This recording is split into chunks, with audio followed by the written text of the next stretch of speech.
Good evening, everyone. Ellen Sutterth of ESP Presents and ESP Book Chats, where we bring page turners your way. Today, our guest is Dr. Velma Bagby. We're going to discuss her three books, but first, I'm going to do what I call my commercial here.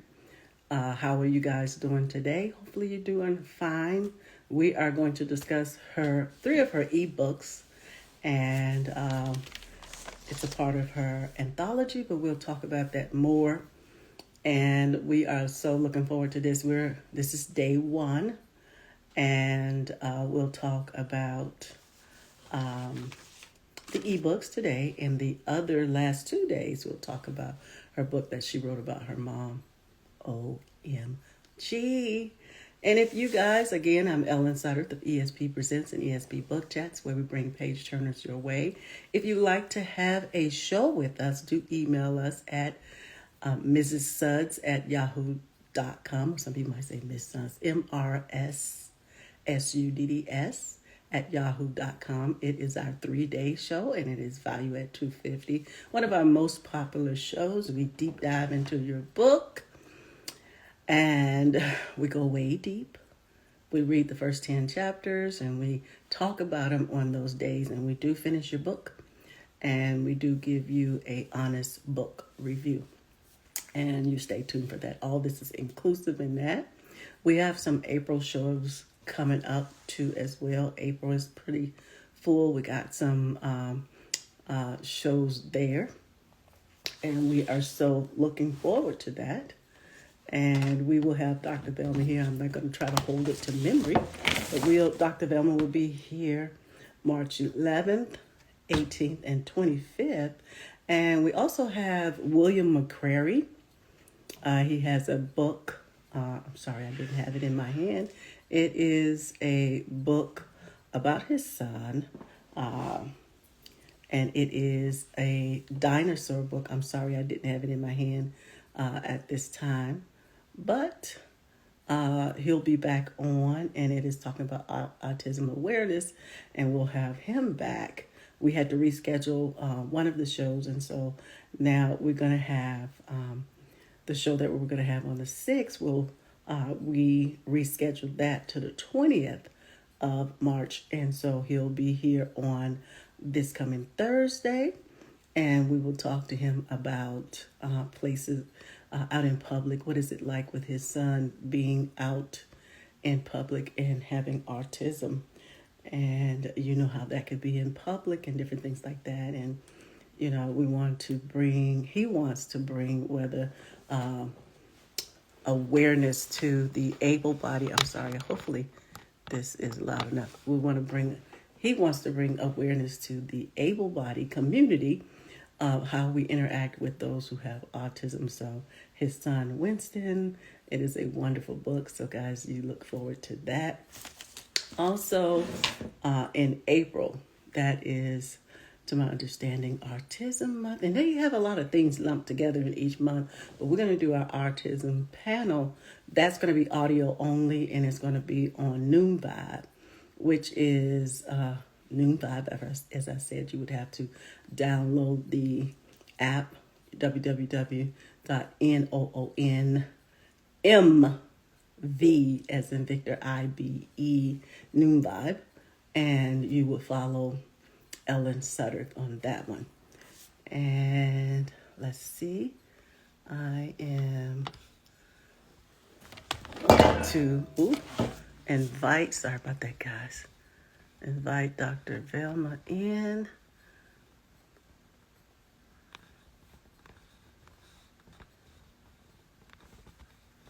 Okay,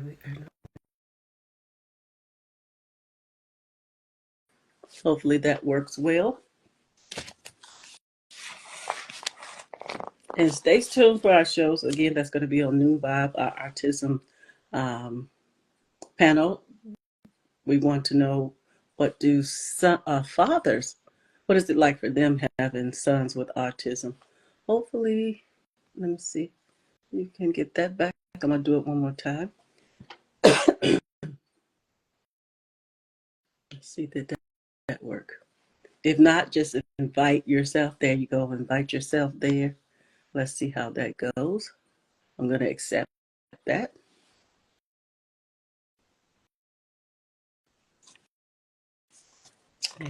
And should be coming in a moment. So you guys get ready. We know that this happened, Dr. Velma, and I know you're probably laughing just like I'm laughing. It never fails. We're not giving up. It never fails. I don't know why. It's always with me and you. Cyrus, are you pulling some strings? No, let me stop. You know I love to mess with that, Cyrus. Let me try it again. I know Cyrus is gonna say it's that there's that iPhone that you have and the Androids don't be having trouble. Whatever, blah blah blah. That's my brother. That is my brother. Love me some Cyrus. Let me try to do this again, Dr. Velma. Uh, let's see what happens. Uh, Definitely looking forward. Go ahead. Grab that invitation from your cell phone or wherever it's going on in there. We definitely look forward to this coming up again. We're going to talk about her ebook.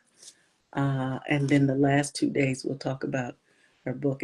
I don't know if it's out yet, but she'll let us know. Not sure what's happening, Dr. Velma, but we know it always happens.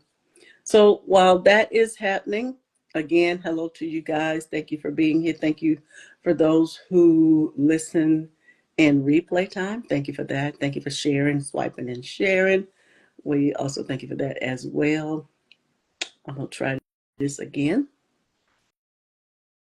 As we say, we have shows coming up. If you are looking to have a show with us, want us to deep dive into your book, do email us at Miss Suds, MRSSUDDS at yahoo.com.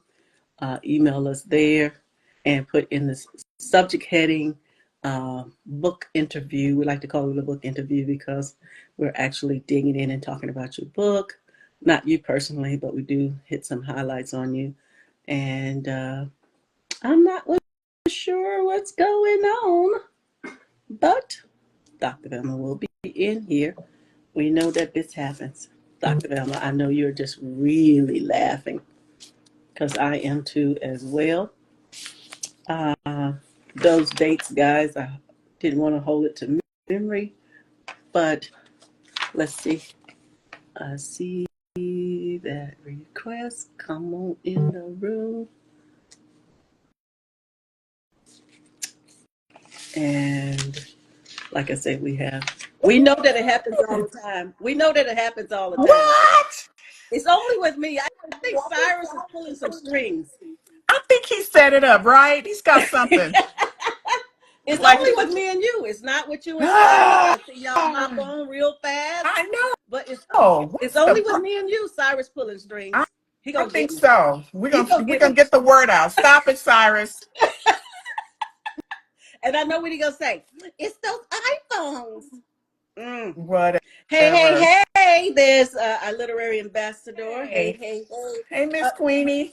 Dr. Velma, before I ask you about yourself and get into this, I want to make sure I'm saying this right. Your ebooks, is that anthology books, or I know I don't There's know. stories that I wrote in anthologies, and I always take the stories I've written in anthologies and publish them as ebooks. Got you. And That's all what three of these, because I mentioned in the introduction in each of them, I mentioned which anthology it was a I part of. love that. I Yeah. love that. And so I just wanted to make sure I was saying things right. And then we're going to do this one. Uh, what I did was compile all three in snippets, not to give it away. And then we'll spend more time with your mother book. I'm enjoying it. Are you So, really? yes, I'm enjoying it. Mama's so strong. But we'll use the last 2 days to honor Mama. And Absolutely. I really like that. So I'm taking my time, pulling some stuff out. Oh, ooh, Right. Right. And She what a had good it go. honor. What a good honor. Had a Mom, good. She had it ooh, going on. she do. We'll talk about that a little bit later. Again, in that story, I don't want to try to give it away, but I No, just it's wanted to okay. make sure I have that. Just whatever you want to talk about. I'm open. We can be open. It's my story, Okay, then we'll do so that. we We'll will do that. talk about it. Okay, we're gonna talk about it. Hmm. Dr. Velma, thank you for coming back. We've been together for quite some time, doing some shows together. Yeah. And today we're doing I said, a compiled of your anthologies. And so tell the folks about yourself and why you wrote these three, like you said, snippets of anthology in my words, and then we'll get Mhm. into it. Well, I'm always excited to be on the platform with you, Ellen, because I always enjoy myself. You always come prepared, so that means I better be prepared with those questions you will ask me. And you just enjoy doing a deep dive in the literary world. So I'm excited to be here with you. I could not wait for this time. I was counting down the days. I said, wait, it's not March yet. So, Me everybody, too. I'm Dr. Velma Bagby. I am an author who began her author career after working 38 years in state government. So, some people might consider me a late bloomer, but most of my career, that's what I did. I was writing, I was developing programs, developing managers, designing programs, you name it, that's what I did. And so, Discovering My Voice is one of those ebooks that I talk about what that journey was like for me. So, at the age, I won't say what age I was, but I'm 70 now. Oh, okay. I'm 70 now, so I Looking was in my fabulous. 60s. I was in my 60s when I wrote my very first book, so I'm now 23 books in. So I'm grateful. That was 2018. The very first book I wrote was about relationships concerning conversations with myself and my daughters. And so I'm grateful that I'm at this place and doing what I'm doing. I'm just excited to be here with you, Miss Ellen. Thank you so much. Dr. Velma, I'm so glad that you mentioned, because like with me doing books, I'm in my 60s. I know I'm just like a 10-year down senior, Mm-mm. your Girl. junior, whatever they call it. But the thing is, when you mention, the age you started and everything, and Hmm. so I'm thinking like when you do things out in corporate or you do things different way, you kind of max out. Let's say like the movie world. You cannot really age out. You really have to be super good. You got some veterans, but you can't come in. Or I can't say you can't come in, but folks are not looking at you in 60s and now starting your career in the movie. I'm saying, and those type things. And what I like is that in the book industry, you can be as old as you can be and still do books, and it But will it still doesn't be honored. necessarily mean you weren't writing at that entire time. You just happened to pause and decide to do it and write for, in terms of creating a book. But you've been writing all your life. You've been part of the literary world for a long time. So it's not like you're new to any of this. So Mhm. I think it's the wrong way to look at things because people have Yeah. been writing most of their lives. It just so happens they decide to pause and write a book. So I'm happy for you. And that is awesome, and that's why I say people look at it differently when you're in the book world versus like you in those, like I said, in those fast lanes. What you did in your Yeah. 20s as far as Yeah. acting, they don't look at Yeah. that, but that's what I like about here. You can kind of live here. And so let's just go on with your first book. You talked about Hold Your Head Up. Okay, so My I little don't know if I self. put them in order, but I It thought doesn't about matter. okay. So hold your head up, and you said hold on to your value and worth. So I wanted to Yep. ask you, Dr. Velma, this might be real meaty, but that's Yeah, what you that's are to me. okay. Okay. So when you look at this, let me make sure. Let me make sure, Dr. Velma. Uh, Looking at the value and the way things are today. Oh, I'm glad you showed it. I'm so glad. I'm so Hold your glad you head up, showed it. princess. I'm so glad you showed it, Dr. Velma. Uh, when we look at our world today Mm-hmm. and we think about womanhood of today, Mm-hmm. what does that look like in the value, how we value ourselves? How can a woman in today's society, where the concept of womanhood is valued differently, uh, how can they reclaim that worth in today's, reclaim and retain that worth in today's society? The same way I did when I claimed mine at the age of 24. So imagine how many years ago was that? It's bad out there. The majority of the women out there don't know their own worth. Even if you make your career what you value yourself at, that's not your true value.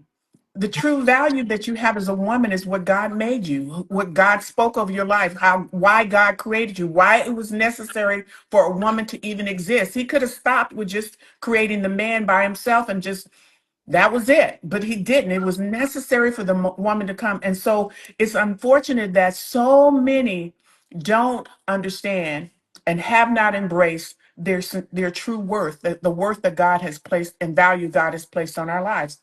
And it's bad out there, Miss Ellen. It's just bad. There are a lot of women who don't know their own worth. And so And the what do you thing do is, when you don't know what your worth and value is? You accept things that's less than your value. and that is so true. And we see the women. And so I sometimes, Dr. Velma, and if you see me pause, my husband is coming in the door and I don't want that That's chime in the okay. back. No, go So, ahead. one of the things that I'm seeing, I probably told you this before, and you walk past a crowd of women and you say, hello, ladies. They're quiet. They don't even want to say something or answer it. But then the endearment of hello, B, they welcome that. So that cringes in the society, and the way that, especially in our culture, the woman is, they're not, if they're not twerking, shaking their butts, and something like that. Even they can't, since you and I are married. So my daughters are talking to me. One of the daughters, what is the difference? And I know I wanted to come in here, especially dating. Plus, you are a woman and married, they see no difference, because people get married and they go out there, they're shaking the butt just as well like they're single. And so what is and what me and my daughter begin to talk, but what is the value of a single dating woman? We can see her doing what she's doing, but where is the honor of being married? So it looks the same. So where's the worth? I thought, like, when you get married, you are representing that husband. You know what I'm saying? You're representing who you would, just like when you think of when Sarai, when she wasn't Sarah until Mm-hmm. that Mm-hmm. point in her life. Mm-hmm. And so you are Ellen Sutter. Now I'm Ellen. I mean Ellen Smith. Now Ellen Sutter. It to me, when you do that, you're putting. Some people might not like this. You're putting more value on what you already valued at. Well, that's a little crazy to see it that way because Hmm. that's someone who doesn't understand true value and Hmm. true worth. Because whoever you are and whatever value and worth you bring to that relationship, you bring that. Hmm. He didn't bring that. You brought Hmm. that. And the other thing I thought about too was the fact that you said that, what about, you bringing value and worth to him? What about what he's bringing to you? You both bring something. Hmm. But I didn't read where God talked about the value and worth of the man. I didn't read that. He specifically spoke things over the woman's life, and Hmm. and the fact that it wasn't good. God said it's not good for man to be alone. Let us make so let us Hmm. make someone who would compliment him. There are things a man will not accomplish without his wife. There are things that a woman will bring to the man's life that would be missing had he not brought her in. So the value and worth you bring to the marriage, yes, he blesses you, yes, there are things he gives to you, but it's important for you to know who you are and what that role even means, because that's another misconception. People don't understand the role of a wife in a marriage. They really don't. And the That value, is. not only that you bring, but the value that you receive from that relationship as well. So I just think there's a lot of misconceptions out there. We have lost what we used to have, where information was passed down to the next generation and the next generation passed that information down. I remember a senior aunt in my life told me about the importance of my role as a wife. We're not talking about that anymore. We don't have that makeup of senior Mm-mm. wisdom around us that can pass it on down anymore, which is the reason I started writing about it, because people just miss out on it. And there's a reason you've been married as long as you've been married, Miss Ellen. There's a reason I've been married 50 years, going on 51. There's a reason for that. And people thought, what? Huh? Really? It's because you have not understood the whole idea of why God created marriage in the first place. And that's something we have to recognize. You didn't create marriage. I didn't create marriage. God, if we had to look up the ownership of who actually designed and created marriage, You'd have to dig through thousands and thousands, thousands year, books and transcripts that's thousands of years old, and you'll find God's name there as the one who originated it all. And so, what was the reason for it? Why did He do it? That's what we need to go back to, and so many don't understand, and that's why I have this topic I call the woman in the mirror. Before you can even talk to me about discovering the husband God has for you, you got to stop and look in the mirror and discover what's going on with you first, because you have to make sure you are together before we even talk about that. So look in the mirror first Mm-hmm. and eliminate those things you know you need to eliminate before he even comes into your life. That is so true. Putting you on a hot seat, Dr. Velma, we're still talking about the worth. And so Hmm. I see like some people, what are we valuing? Like somebody might say, okay, this woman can cook, this woman can clean, this woman take good care of her children and wash their clothes, this woman take care of her husband and blah. And so they have different ways of people valuing them. And like you say, that true value comes from God. So when we look at those value systems, should we accept those value systems to to seal us to say we are valuable because of this, because of that, because of what someone else said? Should we accept those? No. Part of the problem that we have now is that people accept so many things that others are saying about them. That was kind of what I talked about in this book. My mother said to me, never put your head down unless you have something to be ashamed of. And my father called me Princess. That was his nickname for me. So that's where the title came. Not realizing at the time as a child, that was their own way of speaking value over my life. Hold your head up unless you have something. So I'm walking around like this in the office. My very first job, I was the only African American secretary there. And the other two secretaries complained to my boss, who was also African American, that they thought my walk was too haughty and I looked too prideful. So, what does my boss put on my very first report, probationary report? Walk too haughty and too prideful.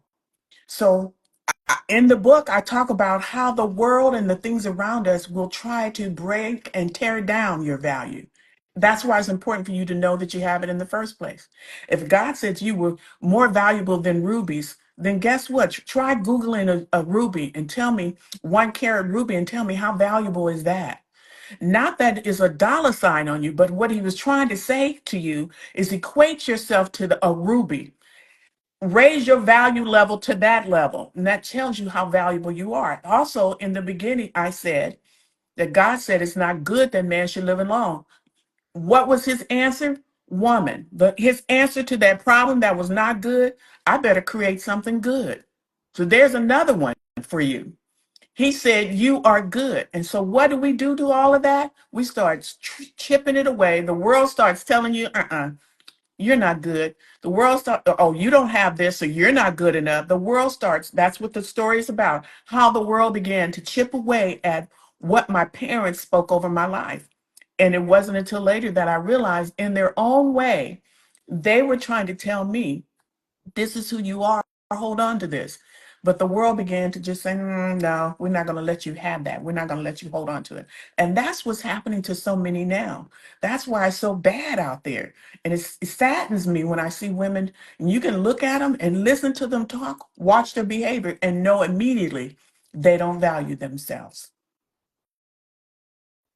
I want to go back a little bit because I was shocked in reading that book when you were talking about, but I didn't know that part about, you get, you know, some type of report on that, A the evaluation. probationary report that says the way I carried myself was haughty and prideful. How, what could you, okay, everybody's black, but what could you do with that?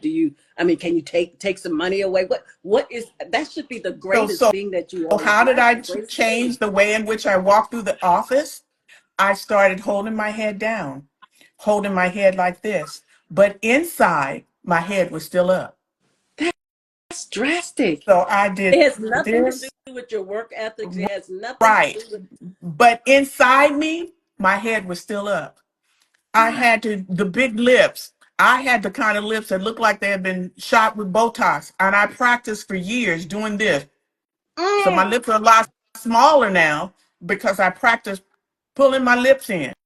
So that's what I'm saying about how the world and everything about it can chip Ooh. away at who you are and who you've been called. And now I let my lips out now, but they're not as big as they used to be because I years of trying to hold them in. So I'm saying to you that, and maybe I'm speaking to someone else. Working in corporate, state government, where there weren't many people looking like you had to make adjustments to do your job and survive in a career that you had to survive in. But still, I talk about that because I see it more and more in people where the world chips away, whatever it may be. It could be circumstance. Yeah, I grew up in a poor household, a mother raising 7 kids by herself. I grew up in a poor neighborhood, but we didn't know we were poor because everybody else in the neighborhood was in the same boat. Mm-hmm. We respected each other. We grew our own vegetables. I mean, my grandmother's garage was where we went and shopped for vegetables because they were always canned. She canned them all. Well, we call them canned, but they're in the jar. So we never bought vegetables at the store. Wow. We wanted greens. We went to my grandfather's yard to get our greens. We wanted vegetables. We went to my grandma's garage to get That's, what we needed from the garage. We didn't have to do that. So a lot has changed. Though wow. if we keep going the way we're going, we're gonna all be growing our vegetables again because you won't be able to get any. Dr. Velma, that is fascinating. You got me in all kinds of emotions because, I'm glad you didn't tell that part in a way because now I'm so shocked. I'm shocked at our people for number one. And Yeah. let me just try to digress. Look at Miss Queenie. Amen. That is so crazy. Our own people. Anyway, so I'm still in the hold your head up section. Okay. Hmm. As Hmm. people, okay, you talked about God in there Yep. and how things in our lives, even if they're bad, they're for a purpose and that God can use those That's purposes. So right. as people, how can we view God use our most difficult times as a Hmm. good and a good thing for us and to trust God in that process. What was your experience, your own personal experiences, being that you told us that those bad things, what was your process? Because some people might say God did this and they won't go back to God again. What was your experience in the processes of going through? Well, one of the things I talked about in the book is I talked about that and how God will use what you've experienced because the best person to inspire someone going through something or experiencing something is a person that's already been through it. Mm-hmm. Don't come talking to me about a marriage and you just got your license or certificate saying you're a marriage counselor and you've been married 2 minutes. Call me back in maybe 20, 30 years. But that's what God does. He takes those who has some experience, who has been through what you're going through, has overcome it, and can then speak into your life and share wisdom that they learn. And that's what happened to me. And all that I had to go through, God took all of that together and created this path that I'm on now to become a certified dating and relationship coach, to talk about marriage and what it takes for a long-term marriage. That getting ready for marriage happens way before you meet the person.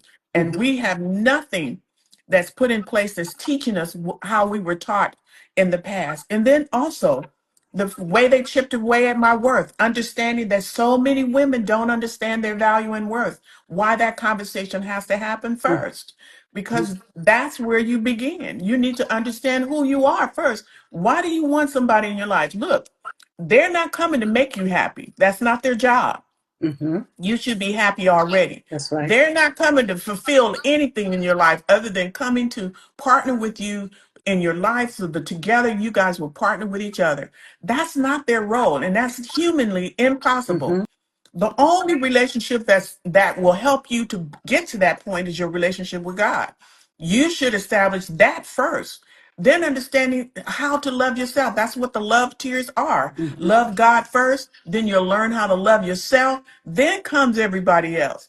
So my husband and I understand that he's second only to God. He's Mm-hmm. not my first love. God is my first love. Yes. My husband is my second love. And so in learning all of that, Having gone through what I've gone through, I can now speak to those who are experiencing something similar. Mm-hmm.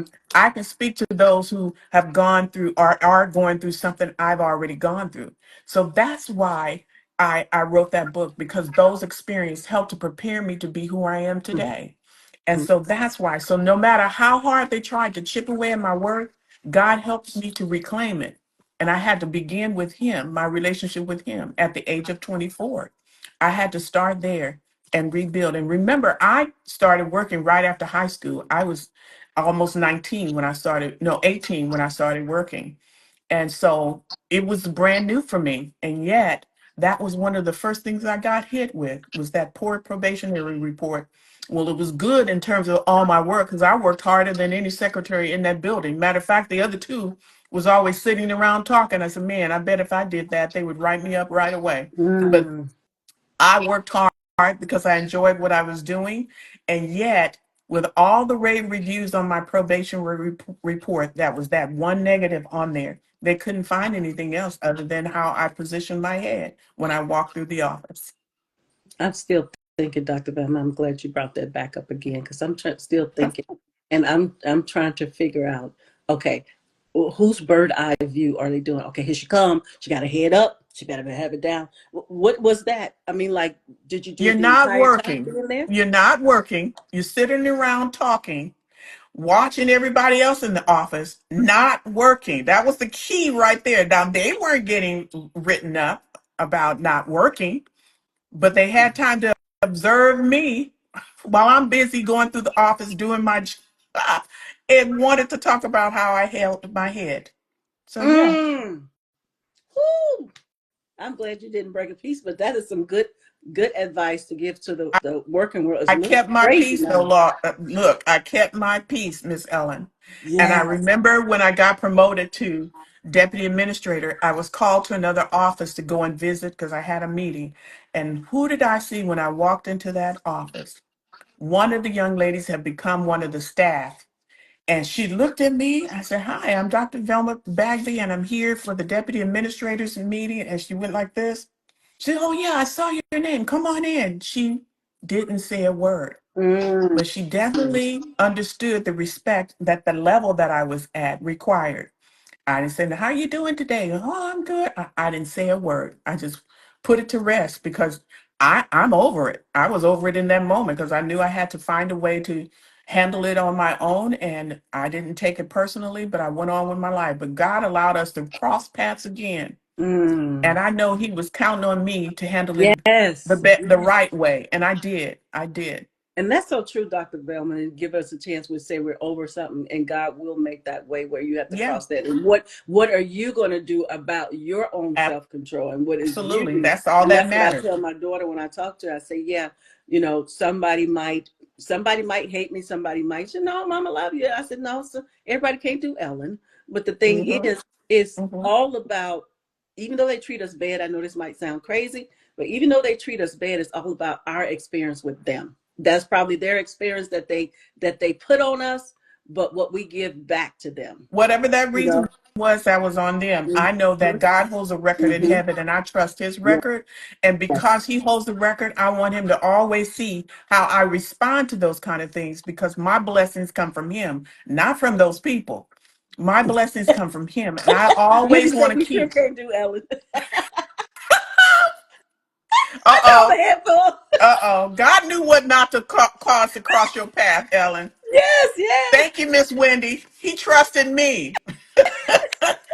So, Dr. Belva, I'm going to reset before we get into my yes to God. So I'm going to reset. Okay, I'll pull Dr. that up. Belva, it's almost over though, but wasn't that quick? I, you know, this is Okay, running fast. Okay, so I'm going to reset. Thank you guys for being here. I see you, Wendy, and also Spinal Bifida, and I also see you there, Literary and Camellia. I hope I said your name right. Thank you guys for being here, and Drum Beats. Thank you. Um, Today we have Dr. Velma. We're talking about her ebook. It's an awesome book. And Dr. Velma, I noticed that reading your books, you don't do like 400, 500 pages. You just throw the bone in there. It's got a lot of meat on there. And when you finish those pages, whether it's 13 pages, 15, 29, 35, you feel like you had some meat. Love Hmm. it. Yeah, Love it. you can easily puff up a book if you want to. That is never my goal, to puff it up so that you have um, 400 pages until instead of 100. I don't. I try to tell that story, capture you with the story, so that that's all that needs to be said. And that is done. It is done. And I feel so fulfilled. It's like, it's over? Okay. With that being said, we're going to go to your second book.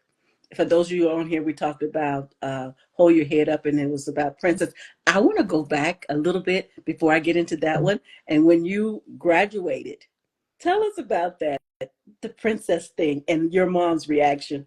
I just couldn't wait to hear you say that. You have to hold on to whatever terms of endearment you can hold on. So back then, that was like my affirmation of who I am. My dad called me princess, which is a royal title. My mom said, hold your head up unless you have something to be ashamed of. I took that literally and applied it to my life. So sixth grade comes along, and I'm still watching the world chip away. We have to fill out our paperwork for high school. And so I'm classified as someone who's being raised by a single mom. That wasn't Yes. promoted much back then, but it was Mhm. not considered a good thing. She's being raised by a single mom, 7 kids in the house, poor neighborhood. I started seeing some of these statements about myself only in the sixth grade. She's a latchkey kid. I had to let myself in because my mom was at work. All of those little things that just kind of chip away at who you are as a person.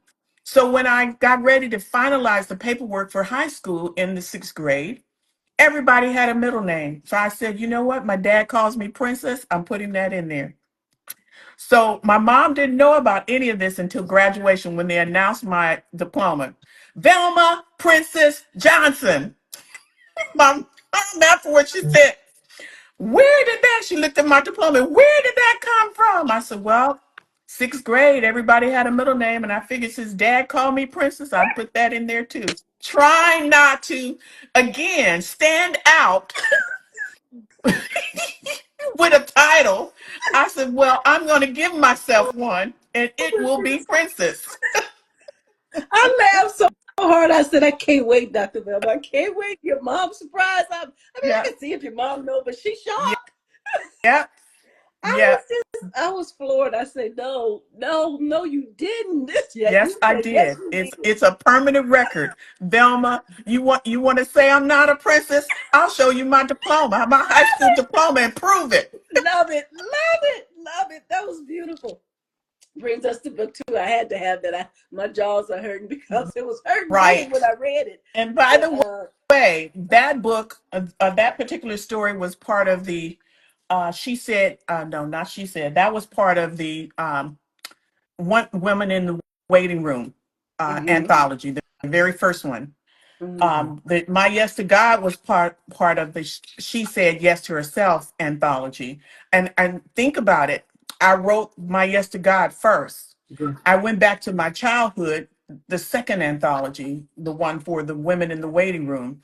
And I really it paid attention to that though, Miss Ellen, because I said, wow, here I was trying to grab onto my worth at the age of 24, but I didn't realize how I was fighting to hold on even as a kid, Mm-hmm. and wrote that second one. So I thought it was a profound that I wrote the one where I was older first and the second one as I was a younger girl. But I thought it was important to say because we don't know how what we say to even our young kids, how that can affect them. I So I like think it. it's important. That is very Look at important. I like. Miss Queenie says, Dr. Velma Princess Johnson back. Oh, yes. By the way, did I tell you that another profound author and we are cousins? Our families are full of the Johnsons in Walnut Wow, Grove, Mississippi. That's Melanie Johnson.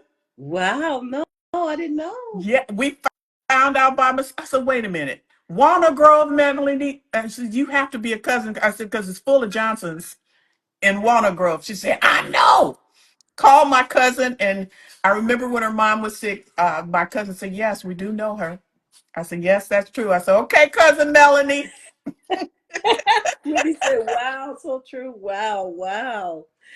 Dr. Bella, we're going to see that when we come back on and do our 2 and 3, day 2 and Okay.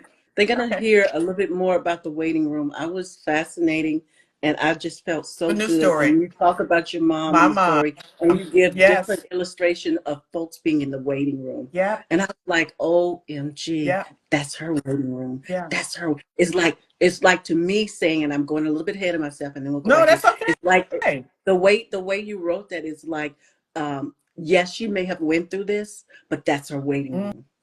Hmm. You And really have people went in assume that. that it's only the women in the waiting room. And Yes, I wanted to paint a picture of how my mother was in the waiting room with her kids, yes. all seven of us. Mm, So you yes. guys are gonna have to get that. You guys are gonna have to get it, get it, get it. Mhm. So, hello to you, Melvina. Thanks for coming on. So, to your book, book two, uh, My Yes to God. And Mhm. you mentioned that sometimes your yes to God, your yes, not your yes to God, but your yes is always yes to God.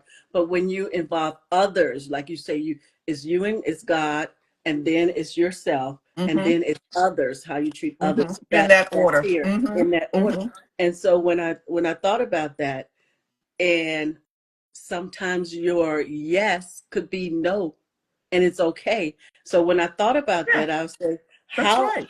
how could you what is your comfort in simply saying no, because and how do you get away from, because people try to make you feel bad when you say no, like you're obligated to something or a certain expectation. So Not at what all. is your comfort in saying no when you have to say no without regret of people saying, you got to give an explanation of why you said no.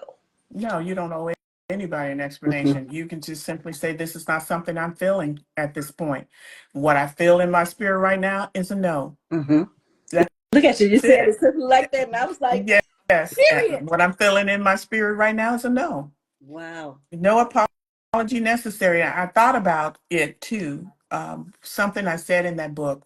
I remember I did a research on love in scripture and how um, many times that God declared his love to us. Hmm. So I can love you and tell you no. I Yes. can still love you and say no. Hmm. Because sometimes because I love you, I have to say no. Hmm. And so I When said, cutting when up I out did there. the research, I was shocked. 310 times he declared his love for us in the Bible. And in 280 scriptures, he declared his love.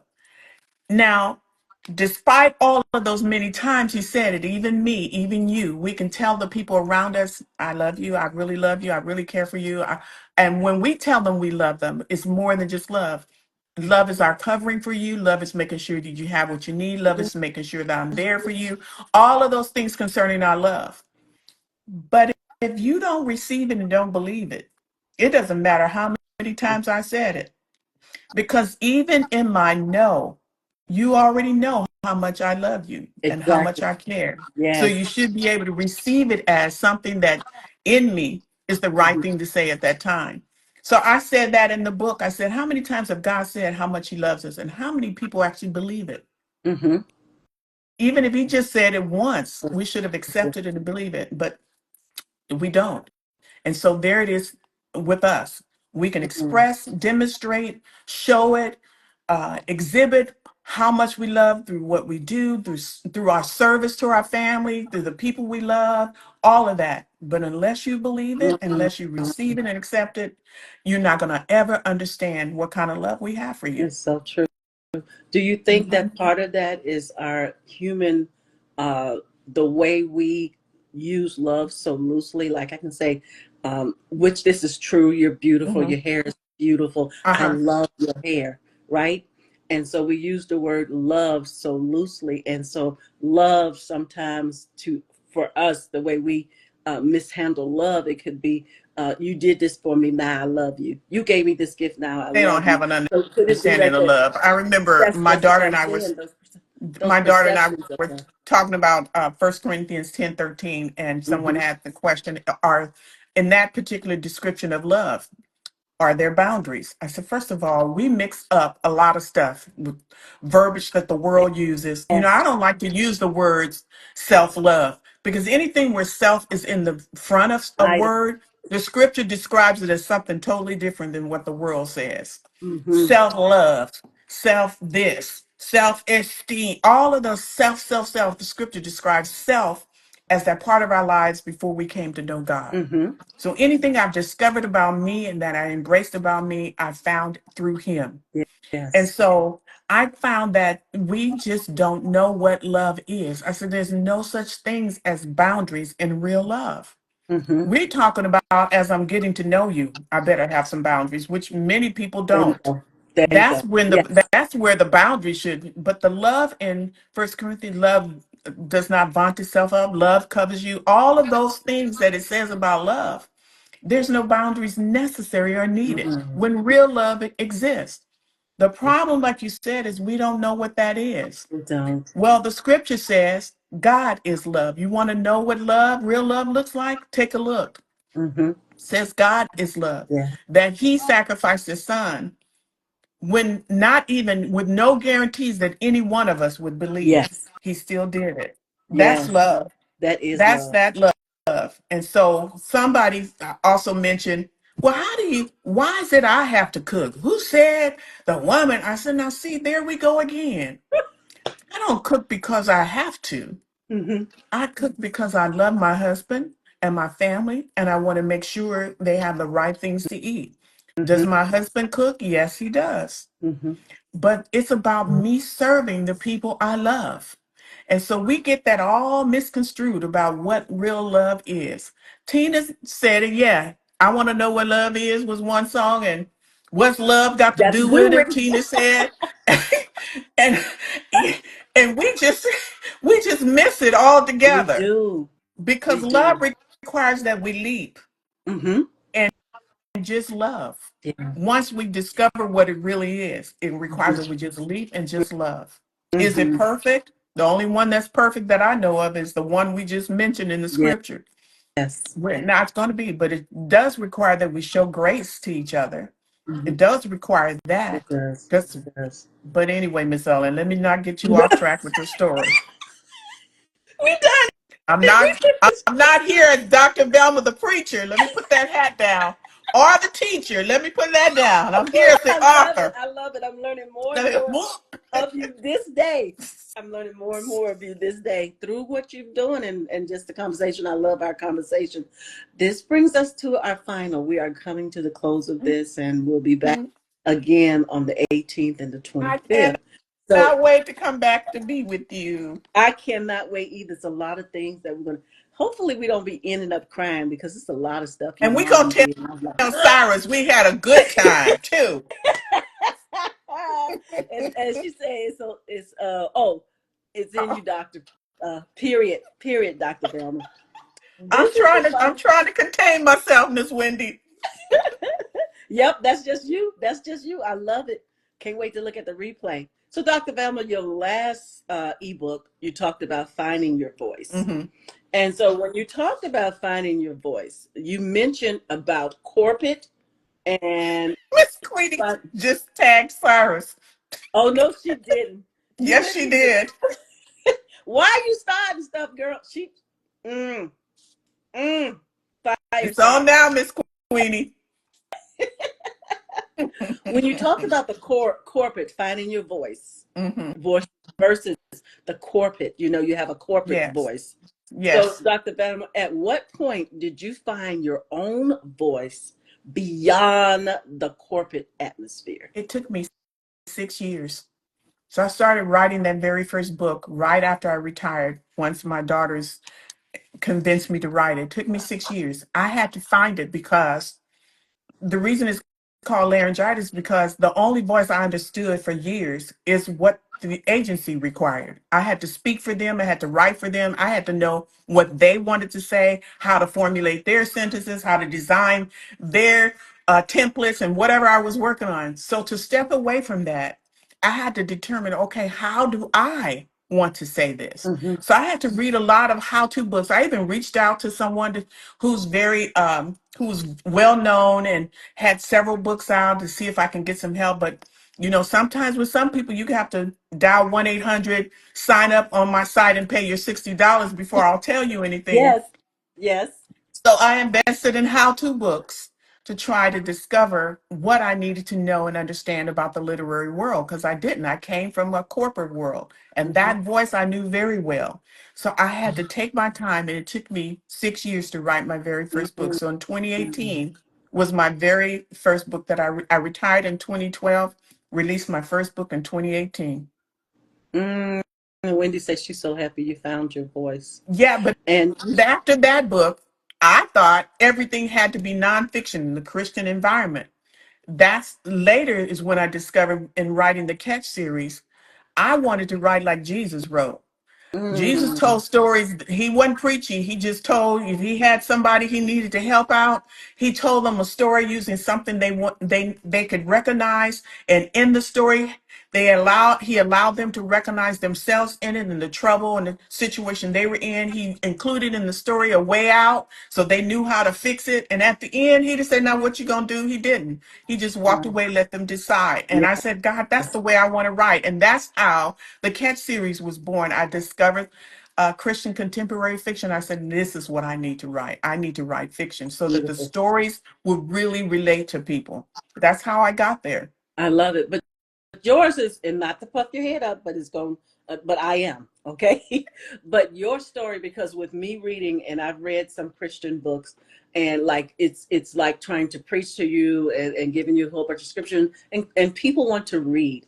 And so in yours, you give us some reading and also give us some settled scripture where we won't feel like you're trying to preach to us or cause us to be at your church. Can't. And so Yeah. that's what we want to do. And a lot of, I probably told you this before. Mhm. I tried for years, Dr. Velma, for years to have events, Christian events. Christians was not supporting it. No, They no, because was even not. with the Catch series, somebody wanted me to come and do a workshop with single women. And when they started talking about bringing lingerie and stuff, I said, well, this is not what I need to do. Mm-hmm. This is not Mm-hmm. the kind of event I would come to Yeah. and present. That's not. So it's important for us to understand that. But I agree with you. Yeah. The Christian contemporary fiction is what I had to turn to for the Catch series. And that was important. But these three ebooks, these are like memoirs. Yes. These are me telling you what happened I love it. so that people can see this is my truth. And hopefully you can learn from the truth. And the truth will set us free. Two Hello. things before we go. Two I didn't things. want to We got 2 minutes. say it. See, I was trying to hold back, Miss Wendy, and Ellen blurted it out. She's sprinkling on me. So I like the way you did, and I would say writing voice versus corporate voice. Hmm. And you were saying in the writing voice, in my words, you could be as free as you want to be. In the corporate voice, it was one size That's fit it. all. Tell That's us, it. tell us that difference versus, you know, the writing voice versus the corporate one size fit Voice. voice. Because the corporate voice, you don't get an opinion. I could not express my opinion about anything. It was always me expressing what the corporate voice would say. So I had to understand their position. I had to know their rules. I had to know all of that in order for me to write it and speak it. But when you discover your personal voice, it's my opinion, it's what I want to say, it's how I want to say it. That's why it took some time to really discover what my voice was and what is it I needed to Mhm. say. And I remember God was just letting me know that He didn't bless my husband and I with a successful marriage for the years that we had already. And we're not to tell it, we're not to share it, we're not to express to other people how they can experience the same thing because we just don't have that anymore, Miss Ellen. Mhm. A lot of young people, they don't see relationships like ours anymore. They just don't. And they're not wanting to be married. I'm now hearing a high poll, probably 99% in Ellen words. It's very, very high. There is no need to get married. Yeah, Why should we do that? Let us be. There's no taste for marriage. They right, some do want to, right. but they don't even see the need or reason to, Yeah. you know, especially the way it looks like right now. Dr. Velma, we at the 8 o'clock hour. Wow. You do have your Finding Your Voice, and I was a guest on there. Do tell the folks about it. How can they get on your show, and what days are they? Tell us about Well, that. I believe the Ellen episode is going to be airing on Saturday. And so I'm going to be releasing the announcement on Wednesday that she is my guest on Saturday. Thank Woohoo! you. Thank you. I enjoyed that. You brought a And lot out of me. You wait, brought a I lot. enjoyed Pulled my it. time She with pulled you. it out. So, finding your voice comes from that book. Uh, that I wrote about me discovering my voice. And I said, well, if I went through some of those challenges, other people might have them too, but maybe in a variety of ways. So having a variety of guests can speak to different challenges that they've had, how they overcame them. And so it'll be an opportunity for guests to come on and pour into the audience what they need to hear. Something I wished I had when I was coming along as a writer. But there may be other things. Maybe there's folks who want to start an ESP Presents Mm-hmm. and how the literary events began with you and how you used to host them. So you never know Mm-hmm. who needs to hear what. So I'm grateful that I had a variety of guests, a variety of backgrounds and expertise. And I love the platform of the show because it's intended Beautiful. for us to share what others need to hear. Mm-hmm.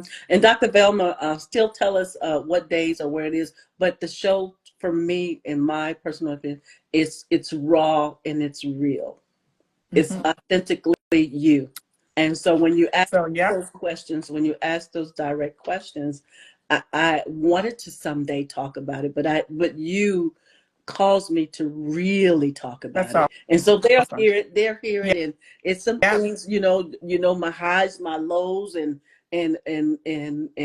part of me not knowing how I started at the top. And I'll just yeah, say that.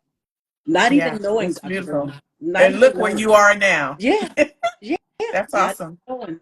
So where can they reach you? And is there somewhere where they can just if they want to get on your show, finding your voice, and then let them know where you are, how they can connect. And Yeah, thank you I'm for this moment. probably going to be collecting those who are interested in this season two because we're concluding season one. It's 3 months for season one. We'll be concluding this month, Oh, but I'm really? probably going to be working on preparing for recordings for the season two, which will air in the fall. So sometime in the summer, we'll start preparing for that. But you can reach me go to my website, drvelmabagby.com. You can, if you want to follow the shows, the shows that we have left that's going to be airing on Saturdays during this month at 12 noon Pacific time, 3 p.m. Eastern time. If you want to make sure you not forget, you can go onto my Dr. Velma Bagby YouTube site and subscribe and then set a reminder. It will tag you when the show goes live. That way you won't miss anything. But Oh, it's airing it's not only a video airing on Facebook, on my Facebook page, on Instagram, the YouTube page, but it also is an Audible. So if you can't, you're at work, you're at lunch, you can hear the Audible version. It goes live the same time through Amazon Audible, Amazon Live, all of those, iHeartRadio. You can listen to them. beautiful. Spotify, it goes automatically there. So feel free to connect somehow. And if you want, you can always go back and look at listen to the other ones. We've got some great guests that have come on and offer some great suggestions and recommendations. Yes, I'm going back to that archive. And you said when we find them, it'd be under Dr. Velma.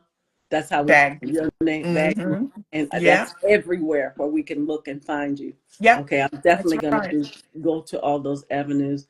Dr. Velma, thank you so much. This has been a great moment. We look forward to Thank day you. 2 and day 3. You are so welcome. And we're going to take some time with Mama. So we wanted to do this first snippet, and we're going to take some time Yep. with Mama. So you guys are in for a great joy. And you said I can ask you any questions. So I'm Absolutely. pulling, I'm Absolutely. pulling, I'm pulling, I'm pulling, Dr. The Velma. book is coming out soon. Yes. And so the title of the book that's coming out soon. It uh, is a part two of the Women in the Waiting Room okay. And so anthology. now, Dr. Velma, this is kind of offline, but I just wanted to catch you with this right quick. Um, you did message me a picture. I guess that's your mom on there. Can I use that to for Of the course next? you can. Okay, I just wanted That to make was, sure. as all of you know, it's being published by Paper V Publishing, and then Jacqueline Cox. This is her project, Listen Linda.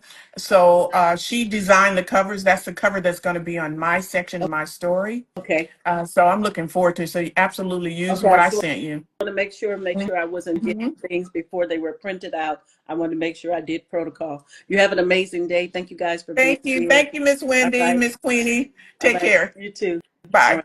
Bye. Yeah, hit that X and you're out. Woo, what a wonderful time, Dr. Velma. She always brings straight shooter, straight shooter. I enjoy her. Thank you guys for being on here. Wendy, thank you. Spiritual Sunbeam, thank you for being here. And all of you that I named, Noonly Shepherd, I hope I said that right. Thank you for being here. Thank you, Dr. Melvina, and all of you guys. Thank you in Playtime. And you guys have a wonderful night. Take care. Bye-bye.